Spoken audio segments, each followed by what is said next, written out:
Bismillahirrahmanirrahim. Alhamdulillah nahmaduhu wa nasta'inuhu wa nastaghfiruh.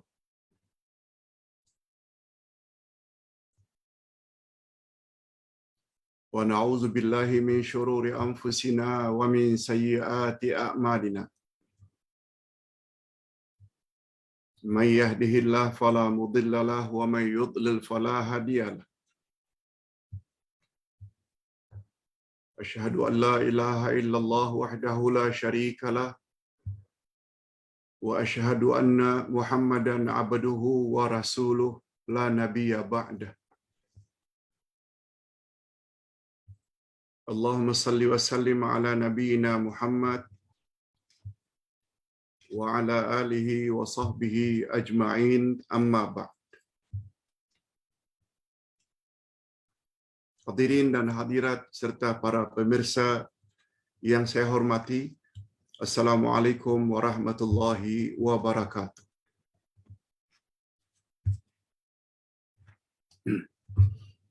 Alhamdulillah, kita bersyukur kehadirat Allah Azza wa Jalla.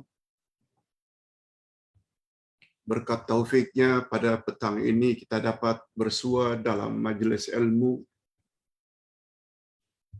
untuk mendalami selok-belok agama yang kita sayangi.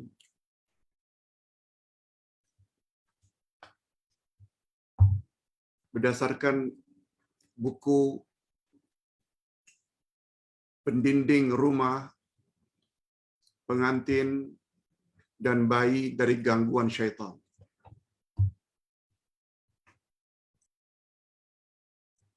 Pendinding rumah telah kita bahas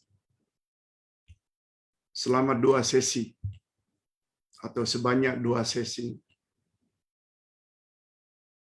atau 2 siri. Pendinding pengantin juga memerlukan 2 siri.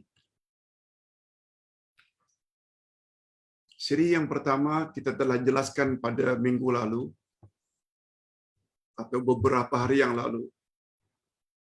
Nah, petang ini kita akan belajar insya-Allah pendinding pengantin siri yang kedua atau siri yang terakhir.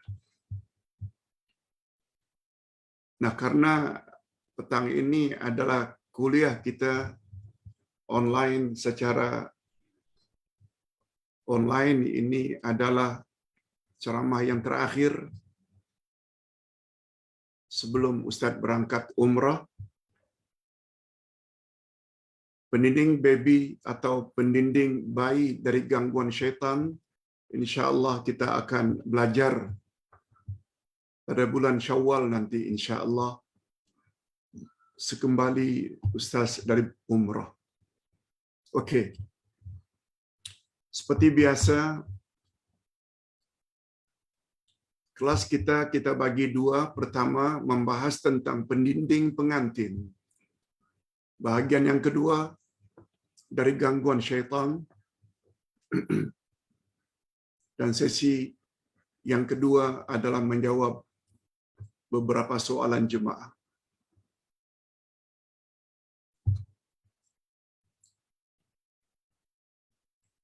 Pada siri yang pertama, pendinding pengantin dari gangguan syaitan, kita dah sebut. Yang pertama dengan makan 7 biji korma ajwa setiap pagi. Yang kedua, beruduk sebelum tidur seperti uduk untuk salat. Yang ketiga, memelihara salat berjamaah. Pendinding yang keempat, qiyamul lail atau salat malam. Pendinding yang kelima, isti'adzah sebelum masuk tandas atau sebelum masuk toilet. Dan yang keenam, pendinding yang keenam, isti'adzah sebelum salat.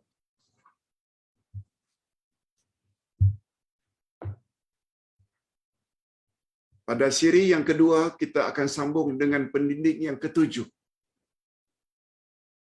yaitu lindungi istri sesudah akad nikah. Protect kita punya istri setelah akad nikah. Macam mana caranya?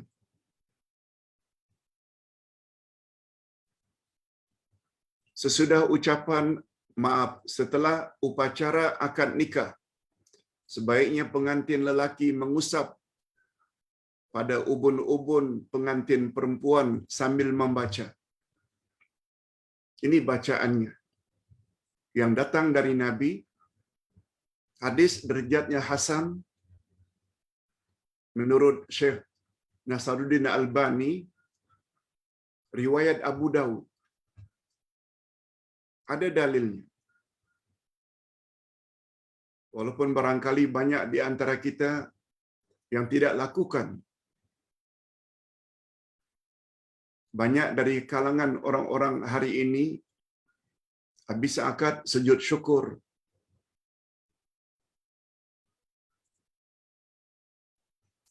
Padahal itu tidak datang dari Nabi sallallahu alaihi wasallam. Sujud syukur sempena akad.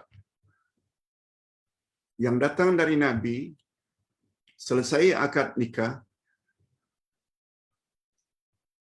pengantin lelaki memegang ubun-ubun wanita sambil membaca doa ini.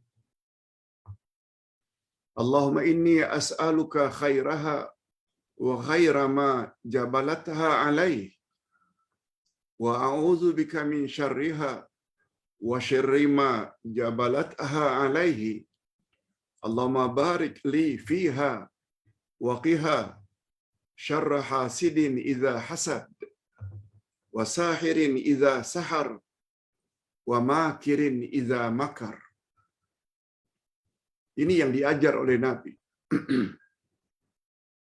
Supaya pengantin tersebut, pengantin baru, tidak diganggu oleh syaitan, tidak dapat disihir. Pendinding yang ketujuh hendaklah membaca doa ini selepas akad nikah. Yang artinya, ya Allah, aku memohon kepadamu kebaikannya, maknanya kebaikan pasanganku ini, dan kebaikan yang akan dibawa olehnya. Aku memohon perlindungan daripada kejahatannya dan kejahatan yang akan dibawanya. Kita tak tahu apakah perkawinan itu membawa kebaikan atau sebaliknya. Kita juga bukan saja minta kebaikan dengan kedatangannya pasangan, kita juga minta perlindungan pada Allah. Andai kata kedatangannya itu hanya akan membawa malapetaka, lalu kita memohon pada Allah, ya Allah, berkatilah hidupku bersamanya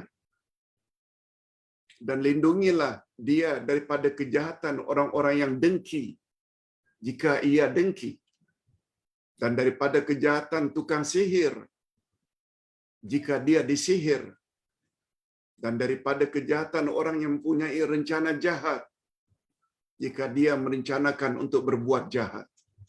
Hadis riwayat Abu Dawud, dan derajat hadis ini adalah hasan menurut Syekh Nasaruddin Albani. Bagi pandangan Ustaz tidak salah isteri juga membaca doa ini. Sebab sama saja dengan kehadiran pasangan bagi laki-laki, yaitu isteri, boleh membawa kebaikan, juga boleh membawa sebaliknya. Wanita juga demikian. Kehadiran lelaki sebagai suaminya mungkin jadi suami yang baik atau sebaliknya. Tidak ada salah. Cuma di sini tidaklah disebut. Cuma kaedah dalam ilmu tafsir dan ilmu hadis. Apa dia kaedah, Pak Ustaz? Atau lebih tepat kaedah dalam bahasa Arab. Kalau arahan daripada Allah atau Rasul itu untuk lelaki, termasuk di dalamnya automatically arahan untuk wanita. Tapi apabila arahan itu dari Allah atau Rasul untuk wanita, tidak termasuk lelaki. Nah, bila kita faham kaedah itu, doa ini juga bagus dibaca oleh pengantin perempuan. Okey, pendinding yang ke-8. Salat malam yang pertama. Salat malam pada malam pertama. Kebanyakan pengantin barangkali yang mereka ingat hanya seks di malam yang pertama. Tapi orang yang ada pemahaman agama, rupanya mereka tidak lupa pada malam yang pertama mereka salat bersama.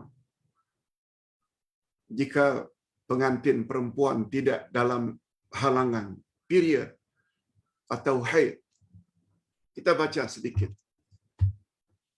Jika pengantin perempuan tidak sedang uzur atau haid, maka sebelum mereka bergaul pada malam pertama perkahwinan, hendaklah pengantin lelaki mengajak istrinya untuk melakukan salat sunat 2 rakaat secara berjamaah. Secara berjamaah. Salat dulu, tentu saja maksudnya ambil uduk dulu, tapi dengan syarat ya, bila wanita itu sedang tidak berhalangan, tidak haid. Amalan ini berdasarkan perkataan Abdullah bin Mas'ud radhiyallahu anhu. Iza atatka mar'atuk, yakni yawm ad-dukhul biha, famurha an tusalli wara'aka raka'atain wa qul Allahumma barik li fi ahli wa barik lahum fiyya. Allahumma jma' bainana ma jama'ta bi khair wa farriq bainana idza farraqta ila al khair. Jika istrimu datang kepadamu pada malam pertama perkahwinan, istri datang, maka suruhlah dia salat di belakangmu 2 rakaat. Kemudian bacalah doa ini, yaitu Allahumma barik li fi ahli wa barik lahum fiyya. Allahumma jma' bainana ma jama'ta bi khair wa farriq bainana idza farraqta ila al khair. Ya Allah, berkatilah aku di dalam keluarga aku. Kita minta supaya rumah tangga kita diberkati. Dan berkatilah mereka karena kehadiranku. Sebab wanita juga ada keluarga. Jadi kita sebagai pendatang, sebagaimana wanita pengantin juga pendatang bagi keluarga laki-laki. Jadi kita minta kepada Allah, berkatilah mereka dengan kehadiranku dalam keluarga mereka. Ya Allah, himpunkanlah di antara kami, aku dan istri, selagi perhimpunan itu membawa kebaikan. Dan kita minta juga pada malam itu, pisahkanlah ya Allah antara kami jika pertemuan kami ini hanya akan membawa keburukan.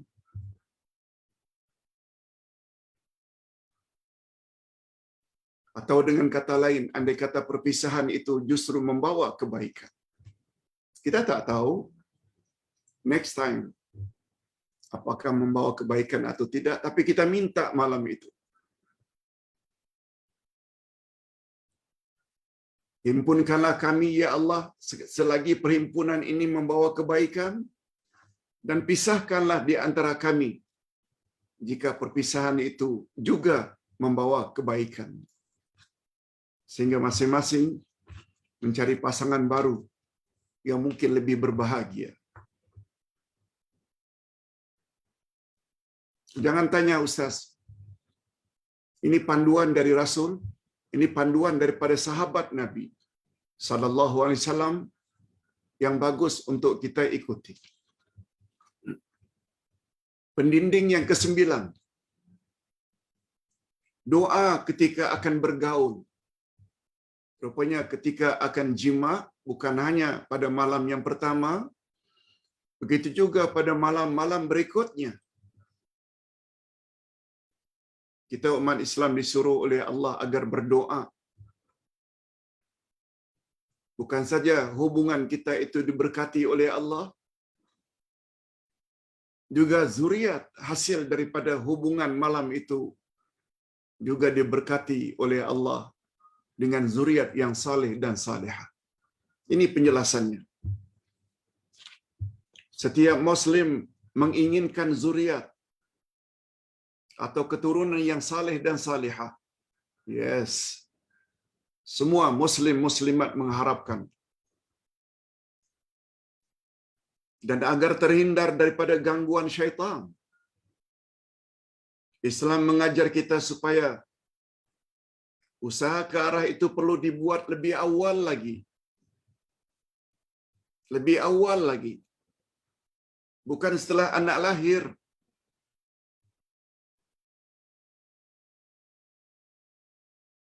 Apa maksudnya perlu dibuat lebih awal? Di antara caranya ialah suami hendaklah membaca doa tertentu ketika akan bergaul atau jima dengan istrinya sejak malam pertama lagi, dan demikianlah seterusnya. Malah Ustaz berani mengatakan,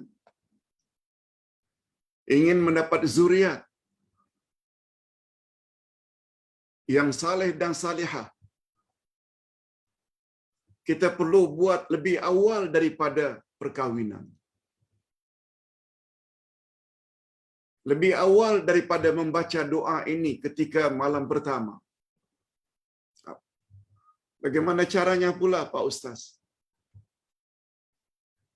Ingat, pandai-pandailah memilih pasangan.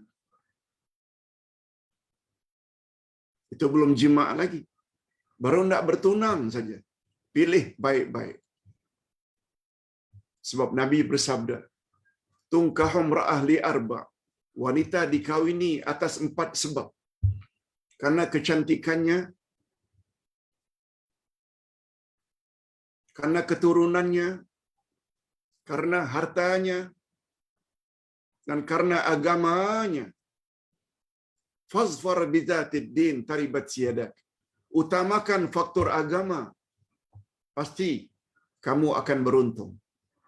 Itu kalau laki-laki ingin mencari pasangan untuk jadi istrinya. Utamakan faktor agama. Betul tak? Tak akan mungkin. Atau dengan kata lain, sukar akan mendapat zuriat yang saleh andai kata pasangan tidak saleh. Demikian juga sebaliknya, wanita apabila ingin mendapat suami, utamakan faktor agama dan akhlak.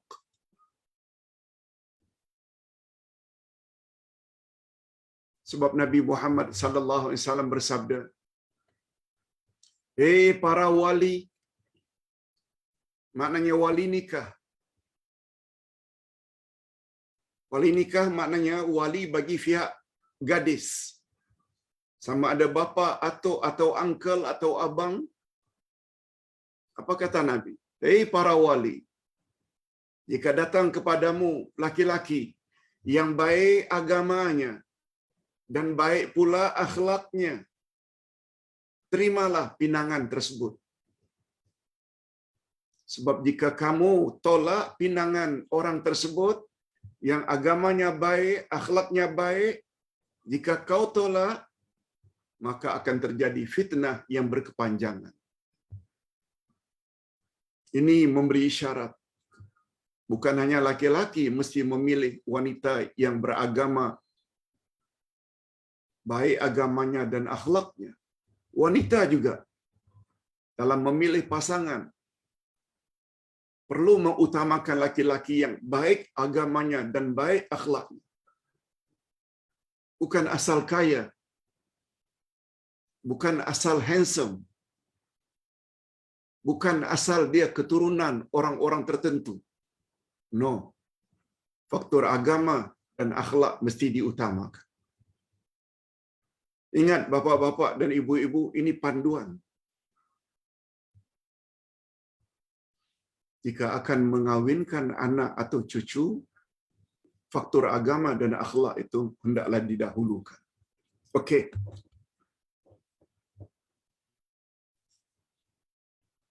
Pengarang kitab Asy-Syarimul Battar, yaitu Syekh Wahid Abdul Salam Bali.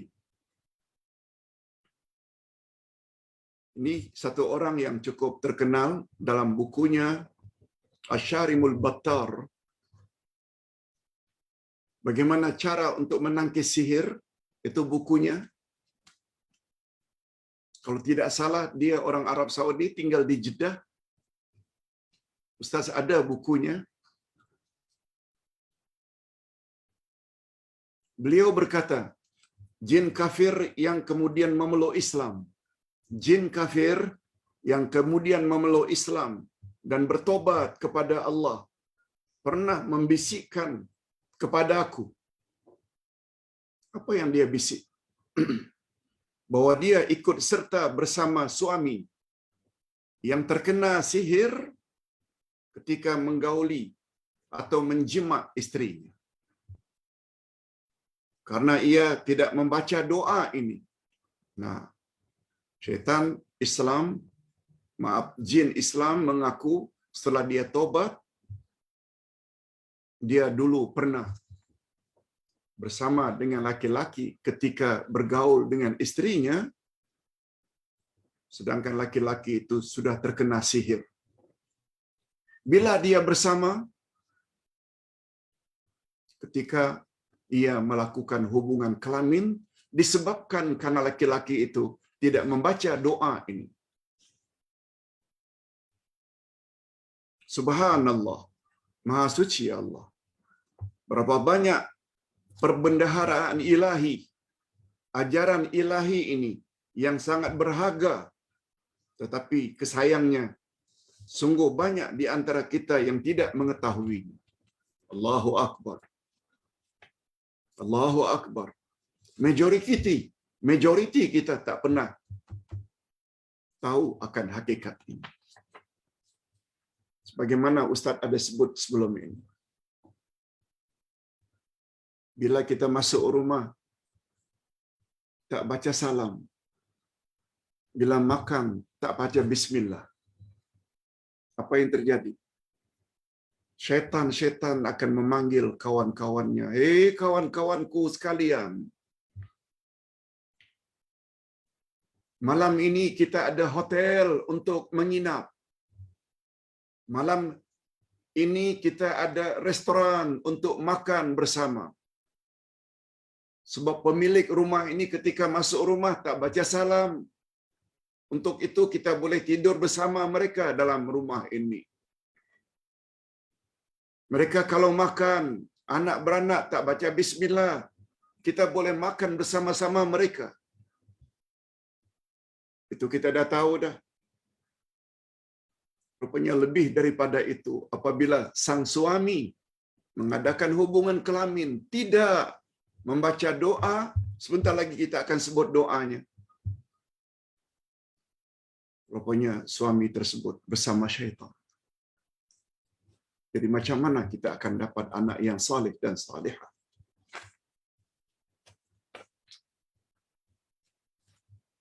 Hadirin dan hadirat rahimakumullah.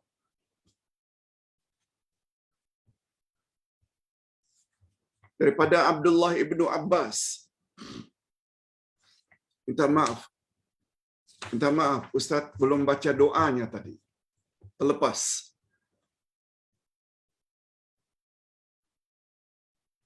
Lihat muka surat 90. Daripada Ibnu Abbas radhiyallahu anhuma bahwa Rasul sallallahu alaihi wasallam bersabda, "Lau anna ahadakum idza ata ahlahu qala bismillah Allahumma jannibna syaitan wa jannibish syaitana ma razaqtana faqudiya bainahuma waladun lam yadurrahu syaitanun abada." Coba dengar baik-baik bunyi hadis. Jika di antara kamu mendatangi istrinya, iaitu jima, mengadakan hubungan kelamin, lalu sambil membaca Bismillah, ini doanya. Bismillah, Allahumma jannibna syaitan wa jannibish syaitana ma razaqtana. Dengan nama Allah, ya Allah, jauhkanlah kami daripada syaitan dan jauhkanlah syaitan daripada kami yang akan Engkau anugerahkan kepada kami. Lalu ditakdirkan mereka mendapat anak, niscaya syaitan tidak akan dapat mengganggunya untuk selama-lamanya. Nah, ini tadi yang Ustaz jelaskan. Syekh Al-Bali pernah mendapat bisikan syaitan yang telah bertobat bahwa dia pernah bersama laki-laki yang disihir ketika dia dulu kafir. Dia bersama dengan laki-laki tersebut ketika menggauli istrinya. Sebabnya nasihat Ustaz, karena kita tidak mau diganggu oleh syaitan. Ketika masuk tandas, kita baca doa. Bismillah. Allahumma inni a'udzubika minal khubuthi wal khaba'is. Semua baik kita tahu. Semua kita tahu. Dengan nama Allah, aku berlindung daripada kejahatan syaitan-syaitan jantan dan syaitan-syaitan betina. Oh, yang itu kita ingat. Tetapi ketika mengadakan hubungan kelamin, kita tidak ingat doa ini. Itu sebabnya anak-anak kita banyak yang degil, tidak jadi anak yang saleh. Di antara penyebabnya, kita tidak baca ketika mengadakan hubungan kelamin. Okey. Nah, yang ke-11. Zikir sesudah salat subuh. Zikir setelah salat subuh ini, subhanallah, sangat power. Yaitu setelah wirid selesai istighfar, Allahumma antas salam, ayatul kursi, subhanallah, alhamdulillah, Allahu akbar dan lain-lain. Jangan lupa pada waktu pagi baca doa ini. La ilaha illallah wahdahu la syarikalah, lahul mulku wa lahul hamdu wa huwa ala kulli syai'in qadir. 100 kali.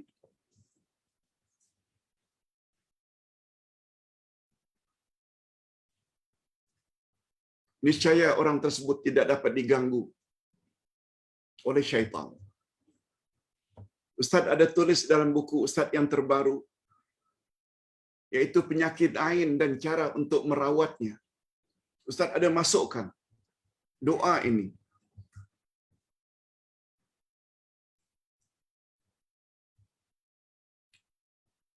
Sebab pengarang yang sama pernah berkata, ketika aku merawat seorang wanita yang kemasukan jin,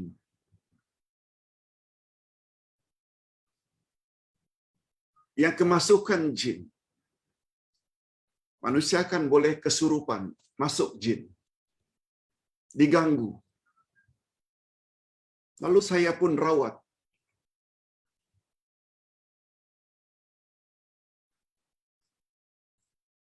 Saya minta supaya jin itu keluar dari tubuh wanita yang dirasuknya.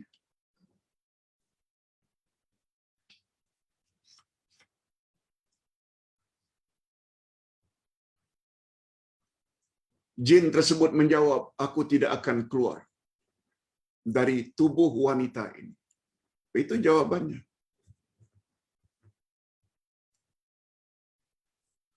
Lalu ustaz yang merawatnya itu berkata, kalau engkau tidak keluar dari tubuh wanita ini, aku akan bunuh kamu dengan ruqyah-ruqyah yang datang dari Quran dan sunnah Nabi. Lalu dibaca.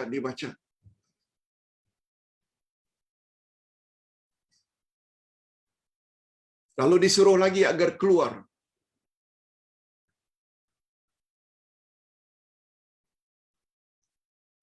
Dijawab oleh syaitan yang berada dalam tubuh wanita tadi, aku akan keluar tapi dengan satu syarat. Hadirin dan hadirat, kita boleh berdialog ya dengan syaitan yang masuk dalam tubuh seseorang. Boleh berdialog. Sebagaimana dialog ini. Imam Ibnu Taimiyah pernah berdialog dengan syaitan yang masuk ke dalam diri manusia. Begitu juga orang-orang alim zaman dahulu, termasuk orang yang ustaz ceritakan ini. Aku tidak akan keluar kecuali dengan satu syarat. Lalu Tuan Syekh tersebut bertanya, apa syaratnya? Coba dengar syaratnya. Aku akan keluar dari tubuh wanita ini, tapi aku akan masuk ke dalam tubuh kamu. Aku akan keluar dari tubuh wanita ini, syaratnya aku akan masuk ke dalam tubuhmu. Kata Tuan Syekh, aku setuju, masuklah ke dalam diriku. Oh, power.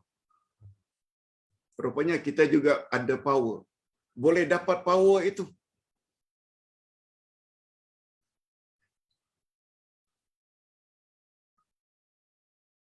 Kemudian ditunggu oleh Tuan Syekh, tak keluar-keluar juga. Tuan Syekh terus baca ruqyah, ayat-ayat Quran, ayatul kursi, surat Al-Baqarah, surat Al-Fatihah, 3 qul. Akhirnya jin dalam tubuh wanita tadi menangis.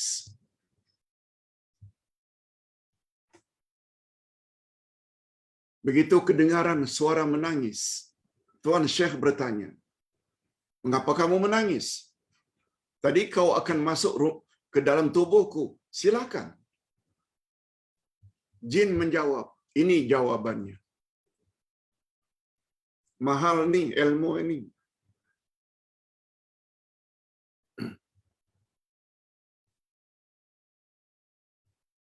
Jin sambil menangis berkata, aku tidak dapat masuk ke dalam tubuhmu disebabkan setiap pagi kamu mengamalkan zikir ini 100 kali.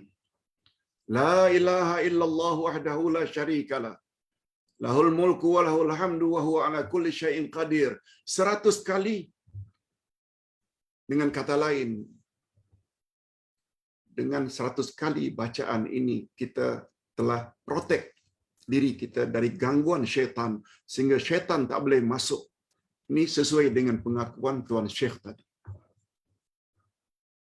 Itu sebabnya hadirin dan hadirat, sebelah pagi tak kiralah jam 7 ke, jam 8 ke, jam 9 ke, sebab amal pagi maksudnya sejak daripada habis subuh sebelum masuk zuhur. Itu amal pagi. Boleh bila-bila masa. Okey. Kita teruskan sedikit lagi. Pendinding ke yang ke-12. Zikir keluar rumah. Ini kita dah biasa. Yaitu bismillahi tawakkaltu 'ala Allah la haula wala quwwata illa billah. Dengan nama Allah aku serahkan diriku kepada Allah. Tidak ada daya, tidak ada kekuatan kecuali dengan taufik Allah, kecuali dengan izin Allah. Rupanya bacaan ini sangat besar fadilatnya. Sebagaimana dijelaskan oleh Nabi dalam hadis Hasan Sahih, riwayat Abu Daud dan Imam Tirmizi. Apa kata Nabi? Idza qulta dzalika qila laka kufita wa wuqita wa hudita wa tanaha anka syaitan. Apabila kau baca doa itu, akan keluar rumah, bismillah tawakkaltu 'ala Allah la haula wala quwata illa billah, maka akan dikatakan kepadamu, engkau telah dipelihara oleh Allah dan engkau telah dilindungi oleh Allah dan engkau telah diberi hidayah oleh Allah dan syaitan berpaling daripada engkau. Maknanya syaitan tak boleh ganggu kamu. Selanjutnya apa kata Nabi? Wa yaqulu li syaitanin akhar. Lalu syaitan tersebut berkata lagi kepada syaitan yang lain, kaifa laka birajulin qad hudiya wa kufiya wa wufiya. Hei kawan-kawanku syaitan sekalian, bagaimana kamu akan mengganggu orang ini yang telah pun diberi hidayah oleh Allah, yang telah pun dipelihara oleh Allah dan telah mendapat protection, perlindungan daripada Allah. Lebih baik kita tinggalkan. Yes. Allahu Akbar. Walaupun buku ini kecil, tapi pengajaran yang banyak. Pengajarannya sangat banyak. Silakan bekali anak-anak dengan buku ini. Sebab kita memerlukan senantiasa. Apalagi nanti bila dah dapat baby. Apa yang patut dilakukan terhadap baby yang baru lahir? Ada 7 perkara yang perlu dilakukan. Allahu Akbar. Nah, yang terakhir, yang ke-13. Zikir pagi dan petang. Nah, ini Ustaz kira tak perlu Ustaz jelaskan lebih banyak. Sebab semua kita tahu. Malah pada umumnya semua kita memiliki buku yang Ustaz tulis, yaitu wirid Rasulullah pagi dan petang. Selain itu kita juga ada buku munajat. Semuanya ini bagus untuk kita amalkan pagi dan petang. Ustaz kira sampai di sini dulu pembahasan kita tentang pendinding pengantin. Ingat ya, dia bukan hanya untuk pengantin baru. Pengantin lama, untuk orang seperti Ustaz ini dah lansia. Perlu buat juga. Perlu buat juga. Poin demi poin. Supaya syaitan itu tidak ganggu. Hadirin dan hadirat rahimakumullah. Inilah kuliah kita yang terakhir untuk sesi ini. Menjelang Ustaz berangkat umrah sampai balik nanti, kalau tidak salah 2 hari raya, 2 Syawal. Ustaz juga barangkali ada kemungkinan setelah balik, kalau dibolehkan Ustaz akan pulang sebentar ke Batam yang sudah 2 tahun lebih tidak balik. Setelah balik dari Batam, baru kita sambung balik. InsyaAllah pengajian kita yang kita buat sejak dari selama PKP, selama 2 tahun. Alhamdulillah. Berikut ini Ustaz akan jawab, Masya Allah. Hari ini sangat banyak pertanyaan, sampai 17 pertanyaan. Cuma Ustaz ingin jelaskan sedikit.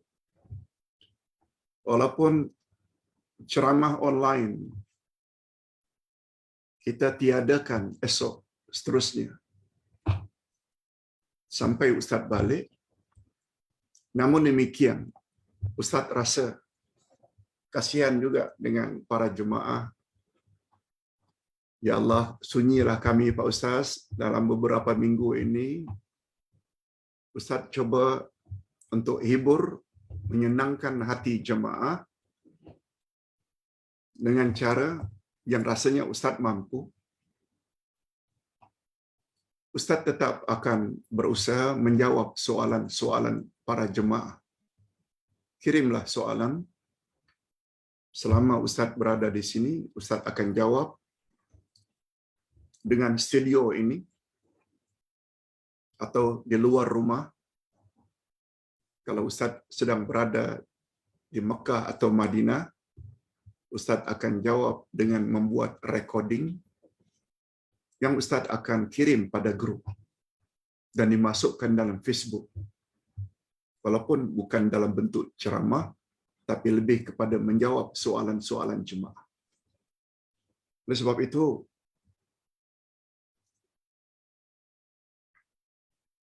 karena hari ini, hari yang terakhir ceramah online, tapi insya Allah menjawab soalan tidak berakhir hari ini.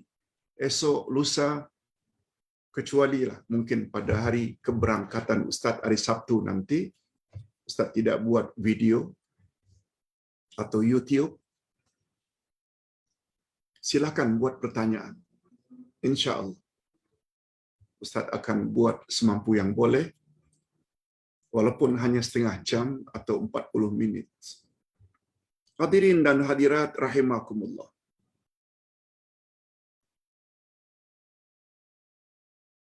Pertanyaan yang pertama.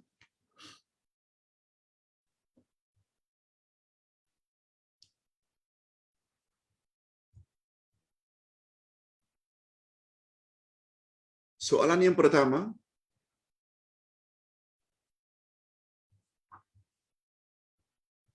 siapa yang tamatkan salat bersama imam salat tarawih sampai selesai hingga witir bersama imam, dia akan mendapat pahala mengerjakan qiyamul lail sepanjang malam. Betul, kita dah pernah dengar hadis sahih. Siapa yang qiyamul lail termasuk tarawih, witir sampai selesai, dia mendapat ganjaran pahala macam qiyamul lail sepanjang malam.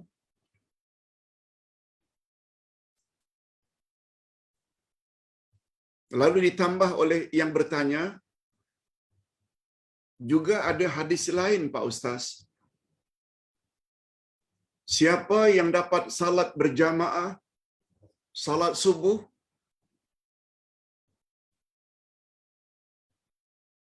dia juga seolah-olah mendapat pahala qiyamul lail sepanjang malam. Hadis lengkapnya, siapa yang dapat salat berjamaah Isya, seolah-olah dia dapat qiyamul lail setengah malam. Itu ganjaran salat Isya berjamaah. Siapa yang dapat salat subuh berjamaah, dia mendapat ganjaran pahala qiyamul lail sepanjang malam. Pertanyaannya, lalu macam mana Pak Ustaz jika baru 8 rakaat tarawih ikut imam, kita balik buat witir masing-masing di rumah, dapatkah dia ganjaran yang sama? Jawabnya tidak dapat. Sebab ganjaran qiyamul lail sepanjang malam itu syaratnya mesti berakhir bersama imam. Imam yang sama. Wallahu a'lam. Ustaz kira soalan ini Ustaz dah jawab beberapa kali. Pak Ustaz, ini tentang ziarah dan adab ziarah kubur.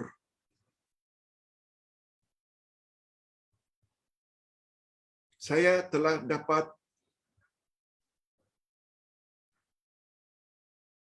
hantaran daripada adik saya bertanya tentang ceramah Ustaz tersebut. Tak perlu kita sebut nama Ustaz.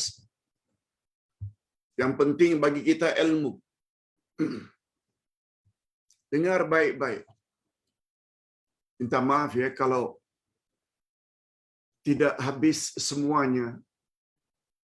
Ustaz jawab pertanyaan 17 ini. Tak usah bimbang. Ustaz tadi dah sebut. Bakinya itu Ustaz akan jawab. Juga dalam bentuk YouTube, video. Esok insya-Allah. Lusa dan seterusnya.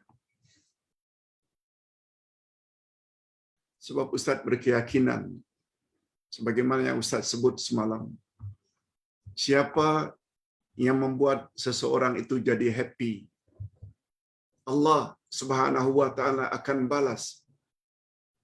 Dia juga akan happy. Siapa yang dapat menggembirakan hati seseorang, niscaya Allah akan gembirakan hatinya. Ingat selalu, jadikan ini falsafah hidup. Dengan kata lain, jangan berbuat sebaliknya. Jangan buat orang jadi susah. Akibatnya, kita juga akan disusahkan oleh Allah. Karena apa? Karena kita menyusahkan orang lain. Buat agar orang jadi happy. Orang senang hati. Orang merasa tertolong. Allah pasti akan tolong kamu selagi kamu suka tolong orang lain. Ustaz harap para jemaah jangan hanya dengar ceramah, sikap dari guru kita yang senantiasa jaga on time bila janji, suka tolong orang lain. Bapak-bapak dan ibu-ibu juga perlu tolong orang lain bila kita tahu itu satu kebenaran. Dengan share YouTube seperti ini kepada kaum kerabat.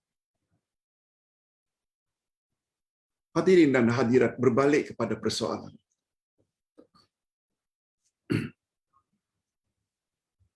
Video tersebut menurut Ustaz berkenaan bahawa Abdullah ibnu Umar radhiyallahu anhuma, anak Umar ibnul Khattab, pernah berpesan semasa hayatnya, jika aku telah meninggal dunia, jangan kamu langsung tinggal kuburanku.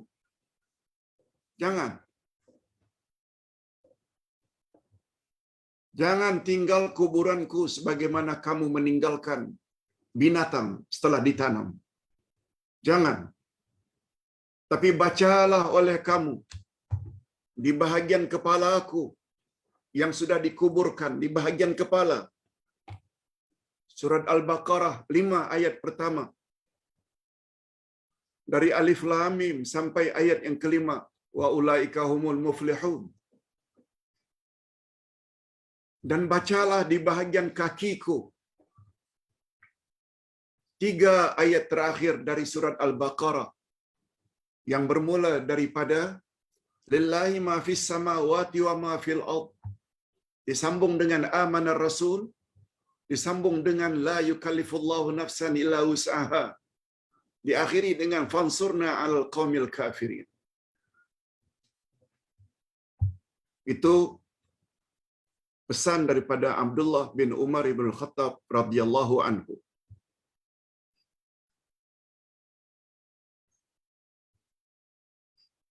Mohon pencerahan Pak Ustaz. Bolehkah kita baca Quran di atas kuburan? Nah, Ustaz ingin jelaskan. Hadirin dan hadirat, bila Ustaz jawab 17 pertanyaan singkat, memang habis 17. Setiap soalan boleh jawab 1 minit. Kurang 1 minit pun boleh. Tapi bimbang tak faham.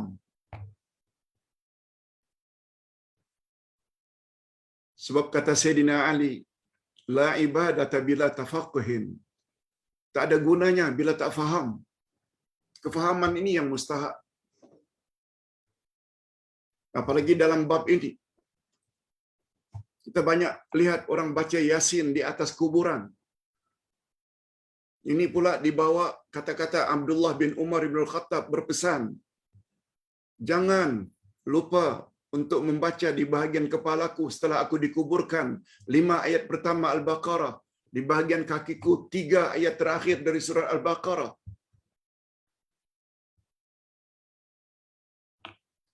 Sedangkan adab-adab terhadap atau ziarah kubur tidak begitu yang diajar oleh Nabi.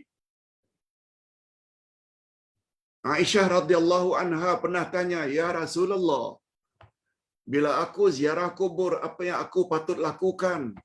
Kata Nabi, "Baca salam. Assalamualaikum."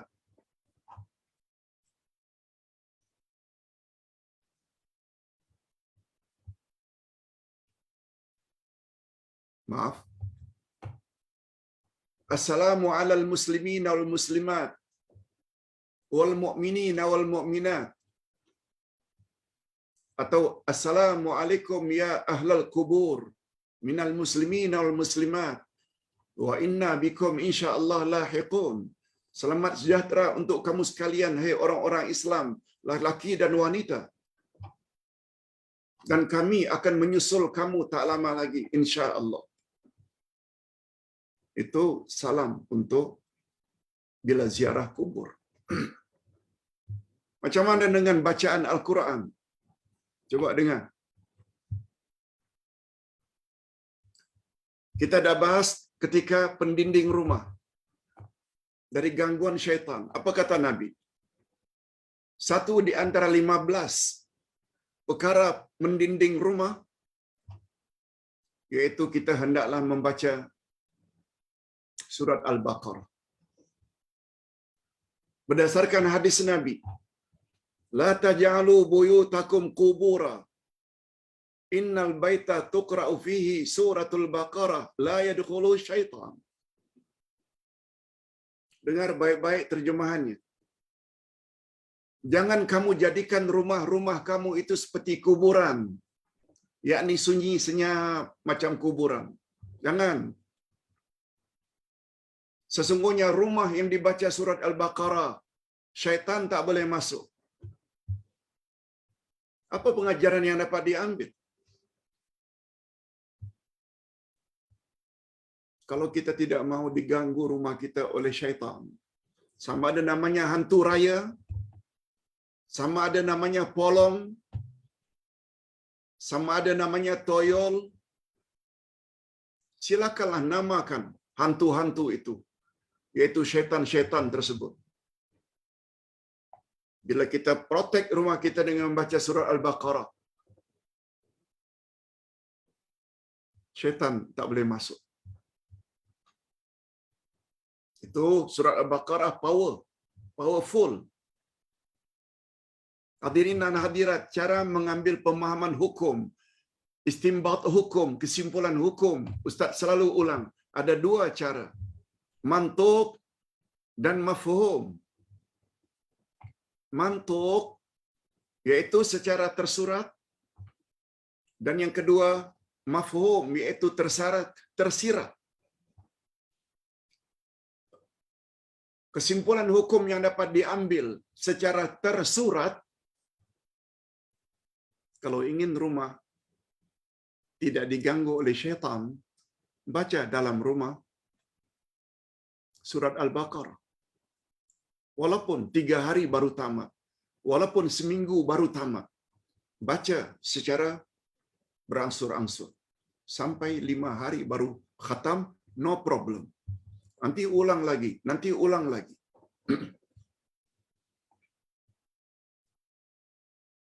Apa pemahaman yang dapat diambil mafhum secara tersirat daripada hadis Nabi tadi? Ustaz ambil pandangan pakar hadis Syekh Nasaruddin Albani. Apa kata beliau? Ustaz ulang sekali lagi bunyi hadis. Jangan kamu jadikan rumah kamu seperti kuburan. Rumah yang dibaca Al-Quran, surat Al-Baqarah, syaitan tak boleh masuk. Ini maknanya membaca Quran yang paling afdal adalah di rumah. Rasul melarang jangan jadikan rumah seperti kuburan. Ini memberi isyarat secara tersirat. Kubur bukan tempat baca Quran. Kubur bukan tempat baca Quran. Baru namanya berbeza antara kubur dengan rumah. Rumah disuruh baca surat Al-Baqarah. Kubur jangan baca Quran. Apalagi yang disuruh pula baca surat Al-Baqarah 5 ayat pertama di bahagian kepalaku. Pada bahagian kakiku baca surah Al-Baqarah 3 ayat terakhir. Sampai di mana kesahihan riwayat itu? Yang jelas, ianya bercanggah dengan hadis Nabi. Ingat kata-kata imam kita Asy-Syafi'i. Bila pendapat aku bercanggah dengan hadis yang sahih, buang pendapatku, campak ke tembok pendapatku, ambil hadis yang sahih. Ringkasnya, Ustaz tidak setuju. Berdasarkan ilmu yang Ustaz miliki, tidak setuju terhadap anjuran sesetengah ustaz agar baca Quran di atas kuburan. Yang digalakkan oleh Nabi adalah doa. Allahumma ufir lahu warhamhu wa'afihi wa'afu anhu. Allahumma ja'al qabrahu rawdatan min riyadil jannah wa la taj'al qabrahu hufratan min hufarin niran. Ya Allah, ampunkanlah dosanya, terimalah segala amal salihnya, gantilah untuknya keluarga yang lebih baik dari keluarga sebelumnya, gantilah dia pasangan yang lebih baik daripada pasangan sebelumnya. Ya Allah, hindarkan dia dari azab kubur dan azab neraka. Ya Allah, jadikanlah kuburannya bagaikan taman-taman syurga. Jangan kau jadikan kuburannya bagaikan kawah-kawah neraka. Yes, itu yang dianjurkan oleh Nabi. Okey. Pertanyaan berikutnya. Pak Ustaz, baru-baru ini ada keluar dalam TV yang kita tak perlu beri salam kepada Nabi Ilyas alaihi salam. Yang kita tak perlu beri salam kepada Nabi Ilyas alaihi salam. Dalam ilmu saya yang cetek ini, kata penanya, dalam ilmu saya yang cetek ini,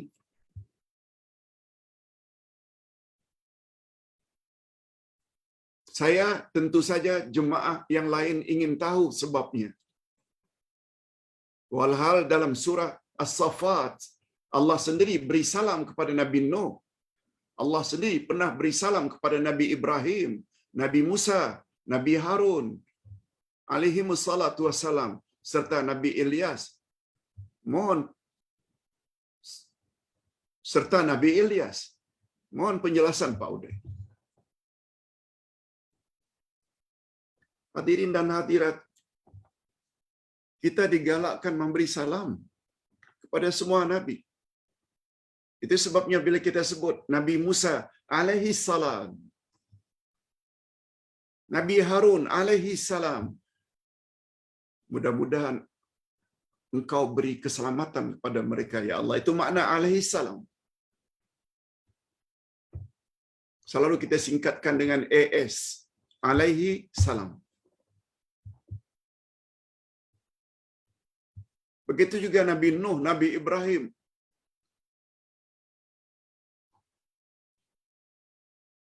Ustaz tidak dengar apa yang radio Jakim sebut. Allah Subhanahu wa ta'ala atau tidak perlu memberi salam pada Nabi Ilyas. Seingat Ustaz ketika menjawab soalan.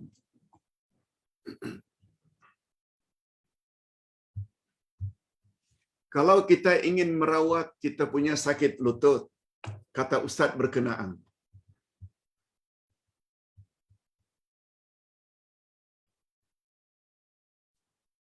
ambil aloe vera, daun lidah buaya, lalu potong dari pangkalnya, Kemudian kita kupas kulitnya. Dalamnya kan berlendir macam air. Dan aloe vera itu adalah tumbuh-tumbuhan. Lalu ustaz tersebut menyarankan, menasihatkan supaya berkesan merawat lutut dengan aloe vera ketika kita kupas, ketika kita akan potong dengan pisau aloe vera. Karena aloe vera itu tumbuh-tumbuhan, sedangkan yang jaga tumbuh-tumbuhan adalah Nabi Ilyas. Aloe vera itu berair. Nabi yang jaga air adalah Nabi Khidir. Kamu hendaklah terlebih dahulu sebelum potong itu beri salam. Assalamualaikum ya Ilyas. Assalamualaikum ya Khidir. Ustaz kira larangan dalam radio Jakim itu melarang memberi salam Nabi Ilyas dan Nabi Khidir sempena ini. Sebab tidak ada riwayat satu pun yang mengatakan Nabi Khidir itu penjaga air, Nabi Ilyas penjaga tumbuh-tumbuhan. Tak ada riwayat itu. Mengapa sempena itu? Malah Ustaz pernah sarankan yang paling baik baca bismillah, potong. Sebab Nabi SAW bersabda, "Falyakul ahadukum biyaminihi wal yashrab biyaminihi wal ya'khuz biyaminihi wal yu'ti biyaminihi." Hendaklah kamu, hei para sahabat, kata Nabi, makan dengan tangan kananmu, minum dengan tangan kananmu, mengambil dengan tangan kananmu, dan memberi juga dengan tangan kananmu. Itu satu, ambil dengan tangan kanan. Tentang bismillah. Kullu amrin dzibalin lam yubda bi bismillah fahuwa abtar. Segala pekerjaan yang baik yang tidak diawali dengan bismillah, maka perbuatan itu tidak diberkati oleh Allah. Tidak makan bismillah, tidak minum bismillah, tidak keluar rumah bismillah, tidak menyembelih bismillah. Itu yang tepat. Dan ada dalilnya. Inilah bahayanya mangsa-mangsa yang dengar ceramah tapi tidak memerlukan dalil. Tak mau tanya pada guru bertanyaan. Tambah pula yang membuat yang bertanya itu takut, setiap bertanya dalil dibentak dan dimarahi. InsyaAllah tidak terhadap Uday. Welcome. Silakan kalau ingin bertanya. Bukan hendak menunjuk-nunjuk macam orang alim atau pandai sangat. No. Allah yang maha tahu. Sekedar hendak menolong apa yang Ustaz tahu. Hadirin dan hadirat rahimakumullah.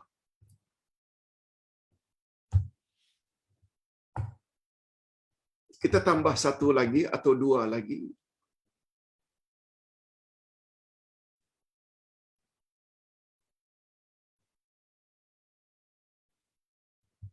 Saya ingin bertanya Pak Ustaz, waktu salat fardu atau salat sunat, sebelum membaca Al-Fatihah, kita hendaklah membaca bismillah. Dan sebelum membaca bismillah, kita baca a'udzubillah. Okey. Hadirin dan hadirat rahimakumullah. Sebagaimana yang Ustaz sebut, ajaran Nabi Muhammad sallallahu alaihi wasallam berdasarkan Al-Quranul Karim ayat 98 dari surat An-Nahl. Allah berfirman, a'udzubillahi minasyaitonir rajim. Fa idza qara'tal Qur'an fasta'iz billahi minasyaitonir rajim.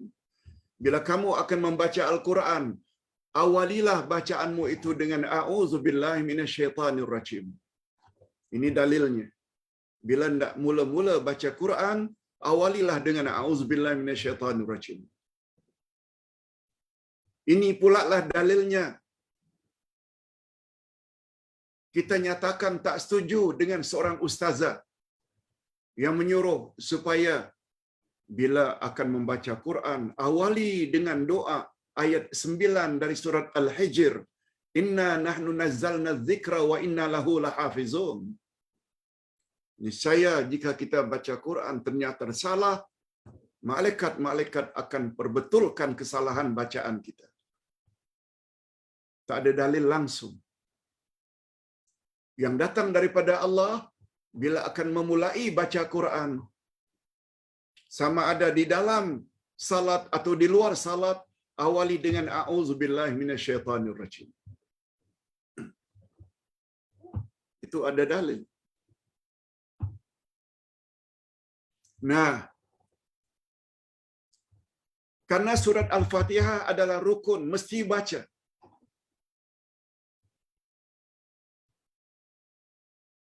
Oleh sebab itu kita mesti awali dengan a'udzubillahi minasyaitonir rajim. Setelah membaca doa iftitah. Ustaz ulang sekali lagi ya. Baru-baru ini kita ada belajar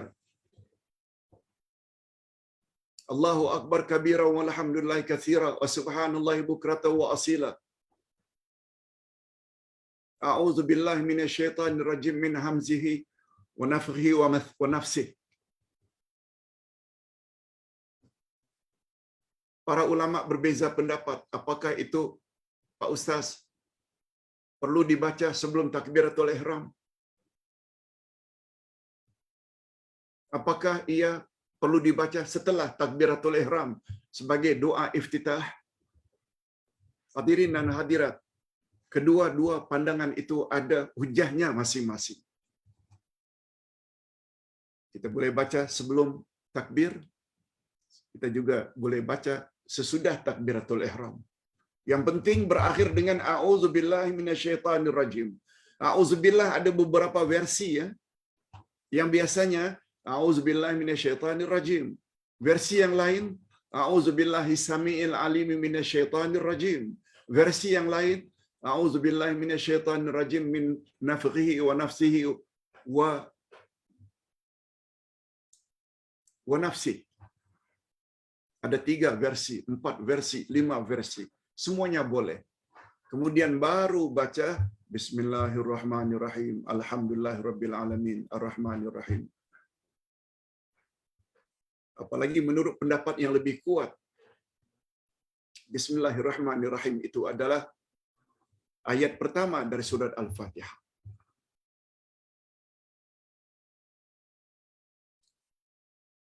Hadirin dan hadirat rahimakumullah. Ringkasnya, bila kita akan membaca Al-Quran, bacalah a'udzubillahi minasyaitonir rajim dulu, diikuti dengan Bismillahirrahmanirrahim. Cuma ada pembahasan panjang dalam bab ini, tapi urutannya seperti itu. Cuma bila ditanya apakah dibaca setiap rakaat Pak Ustaz, ini Ustaz dah jelaskan. Ada 2 pandangan. Kalau kita anggap satu salat itu 4 rakaat, 3 rakaat sebagai satu bacaan, dia perlu diawali pada Al-Fatihah rakaat pertama sahaja. Pada rakaat kedua tak payah. Tapi bagi yang berpendapat setiap rakaat itu adalah bacaan berasingan, mereka ulangi lagi auzubillah pada rakaat kedua, ketiga dan keempat. Dua-duanya boleh.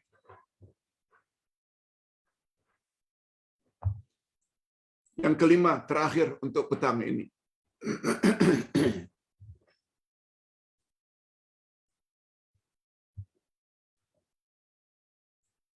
Ustaz, setelah kita memakai ihram, apakah ada salat khusus dan doa khusus? Jawabnya tidak.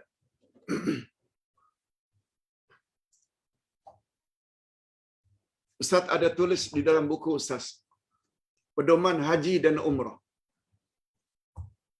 Silakan miliki juga buku ini. Pedoman haji dan umrah menurut Rasulullah sallallahu alaihi wasallam dalam kurungan mudah dan tepat. Walaupun kecil, tapi semuanya ada dalilnya. Di dalam buku ini Ustaz ada jelaskan istilah salat sunat setelah memakai ihram membawa makna setelah kita mandi, lalu kita memakai ihram, lalu kita salat. Tak kira salat itu waktu duha ke niat salat duha, waktu itu kita salat zuhur ke niat salat zuhur, waktu itu kita masuk masjid ke salat sunat tahiyatul masjid,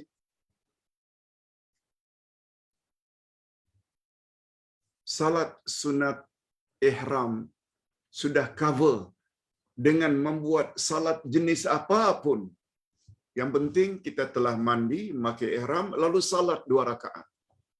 Dia sudah cover, sudah menutupi maksud salat sesudah memakai ihram. Dia bukan dengan niat sengaja aku salat sunat ihram karena Allah Ta'ala. Tak ada. Namun demikian, jika ada yang buat seperti itu, biarkan. InsyaAllah memenuhi juga maksudnya. Tapi maksud yang sebenar, salat sunat setelah ihram, dia sama dengan salat sunat tahiyatul masjid.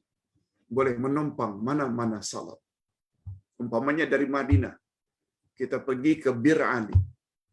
Sampai di sana kita, karena di situ adalah Bir Ali ini, atau nama asalnya Zulhulaifah, tempat berniat orang Madinah, yang sekarang dipanggil Bir Ali. Ketika situ kita turun, lalu kita salat. Apakah salat waktu itu salat duha ke? Kita dapat salat berjamaah ke? Salat itu sudah cover salat sunat ihram. Sebenarnya dia bukanlah salat yang dituntut zatnya, tapi dia boleh menumpang pada mana-mana salat yang lain. Ustaz kira cukup sampai di sini dulu. Sudah hampir dengan berbuka. Sekali lagi Ustaz ingin beri pengumuman. Hari ini adalah hari terakhir ceramah online. Kedai jual buku Shopee menjual kitab-kitab Ustaz, karena Ustaz pergi dan anak-anak pun semuanya balik kampung, tidak ada yang mengurus. Dia sampai 14 hari bulan. Kalau hari ini 12, esok 13 Rabu, Khamis, itu hari terakhir. Ditutup Shopee. Kalau ingin pesan, pesanlah hari ini, esok atau lusa. Setelah itu Jumaat sampai Ustaz berangkat, anak-anak pun akan pulang kampung, tidak ada yang mengurus. Dan tafsir surah Al-Kahfi sebagai penyambung nanti untuk kelas akidah Ahlus Sunnah wal Jamaah yang tinggal sedikit. Dia akan selesai menjelang hari raya. 2-3 hari sebelum hari raya. Lebih kurang 2 minggu lagi. Itu juga boleh dibeli nanti setelah hari raya. Begitu juga tentang buku Tafsir Al-Furqan Jilid 2. Tinggal 1 pelajaran lagi, tamat. Kita akan sambung dengan buku Tafsir Al-Furqan Jilid 3. Ustaz yakin kebanyakan kita telah memilikinya. Pengumuman berikutnya, walaupun kita cuti lebih kurang 2-3 minggu ini, tapi Ustaz persilakan bagi yang ingin bertanya, sama ada WhatsApp melalui grup atau WhatsApp langsung secara personal kepada Uday punya telefon number. Sila ambil Uday punya handphone 012 205 6040. 012 205 6040. Dan harapan Ustaz,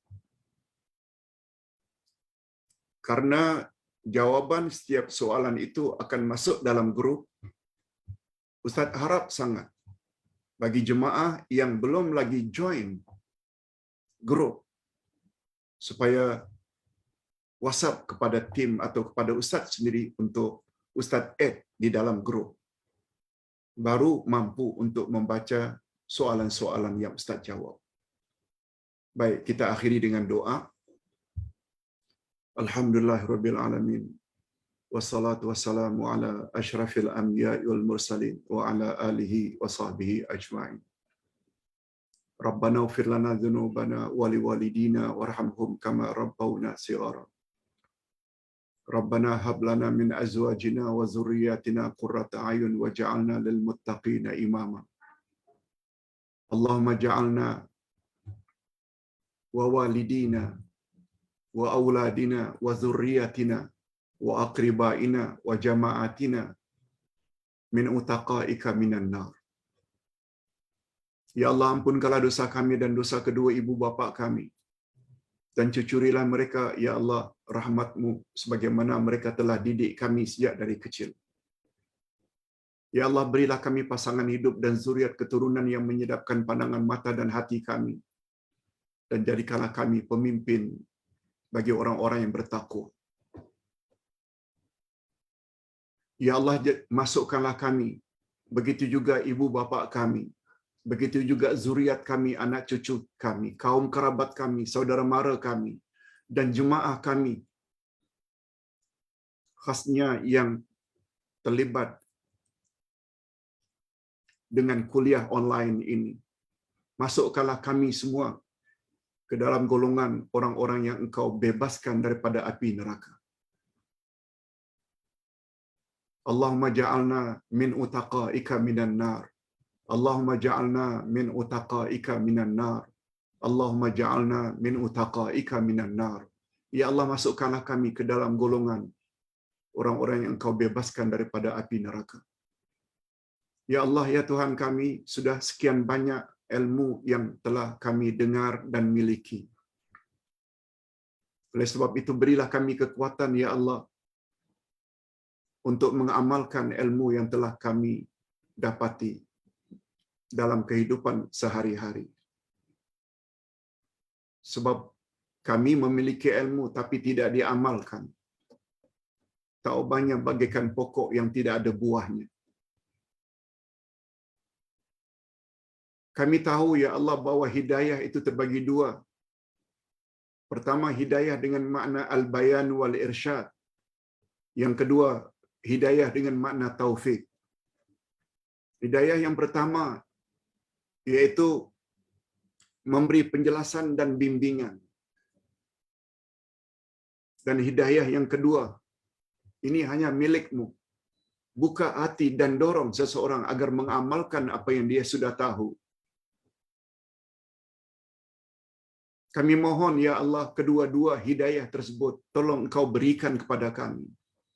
Jangan sekedar hidayah yang pertama, rajin ikut majelis ilmu, tetapi tidak tergerak hati untuk mengamalkan dalam kehidupan sehari-hari. Tidak tergerak hati untuk meninggalkan larangan-larangan-Mu.